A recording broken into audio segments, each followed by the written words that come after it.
আমাদের মহান মুক্তিযুদ্ধ কিন্তু সবচেয়ে বড় একটি প্রমাণ। 1971 সালের রক্তস্নাত এই দিনগুলোতে আমাদের বীরাঙ্গনা এবং অগ্নিকন্যারা যে অপরিসীম সাহসিকতা দেখিয়েছিলেন, যেই বাংলাদেশের স্বাধীনতা সার্বভৌমত্বের জন্য যে তারা যেই ত্যাগ করেছিলেন, সেই ত্যাগ কিন্তু আমরা সারা জীবন মনে রেখেছি। বরং আমাদের জাতির মনোমন্দিরে স্পন্দিত এক অমর সুর, যা প্রজন্ম থেকে প্রজন্মতরে অনন্ত প্রেরণার দীপশিখা হয়ে তারা সবসময় চলবে আমাদের মাঝে। আজকের এই বিশেষ দিনে আমি শ্রদ্ধাবহত চিত্তে স্মরণ করছি আমাদের সদ্য প্রয়াত, আমাদের সকলের প্রিয় নেত্রী, মাদার অফ ডেমোক্রেসি, দেশনেত্রী বেগম খালেদা জিয়াকে। বাংলাদেশের প্রথম নারী প্রধানমন্ত্রী হিসেবে তিনি কেবল একটি রাজনৈতিক অধ্যায়েরই সূচনা করেননি, নারীর ক্ষমতায়নের ইতিহাসে এক দীপ্তমান মহাকাব্য রচনা উনি করেছিলেন।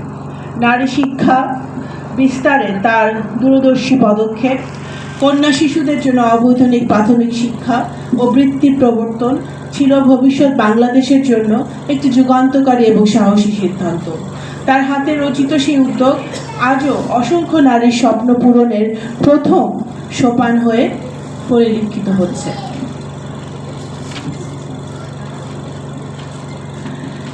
আমি গভীর শ্রদ্ধায় স্মরণ করছি শহীদ রাষ্ট্রপতি জিয়াউর রহমানকে, যিনি ছিলেন নারীর সামাজিক ও অর্থনৈতিক ক্ষমতায়নের অনন্য এক অগ্রদূত।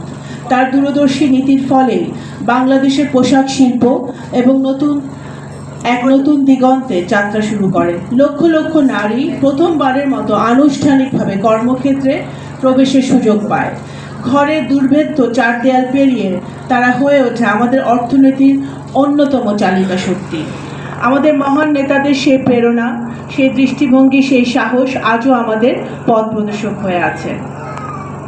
আমাদের সমাজে নারীরা পোশাক কারখানায় কর্মী থেকে শুরু করে কর্পোরেট সেক্টরের প্রধান, চিকিৎসক, শিক্ষিকা, প্রশাসক, আইনজীবী, ক্রীড়াবিদ, শিল্পী, প্রতিটি ক্ষেত্রে সাংবাদিক, প্রতিটি ক্ষেত্রে দুর্বার বেগে এগিয়ে যাচ্ছে।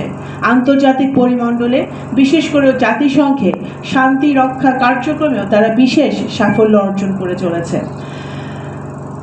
শুধু মাননীয় প্রধানমন্ত্রী তারেক রহমানের নেতৃত্বে আমাদের নতুন সরকার নারীর ক্ষমতায়ন, সমতা এবং সমৃদ্ধি নিশ্চিতকল্পে প্রতিশ্রুতিবদ্ধ।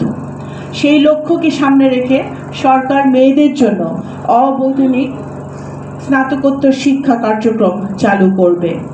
একই সাথে দরিদ্র পরিবারে, বিশেষ করে মহিলাদের অর্থনৈতিক নিরাপত্তা নিশ্চিত করার জন্য পরিবার কার্ড বা ফ্যামিলি কার্ড এবং কৃষক কার্ড কর্মসূচি চালু করা হচ্ছে। আপনারা ইতিমধ্যে সেটা আপনারা জানেন। অনলাইন হয়রানি, লিঙ্গভিত্তিক সহিংসতা, ধর্ষণ, নির্যাতন, অ্যাসিড আক্রমণ এবং নারী ও শিশু পাচার প্রতিরোধে দ্রুত বিচার নিশ্চিত করার উদ্যোগ নেওয়া হবে। আমি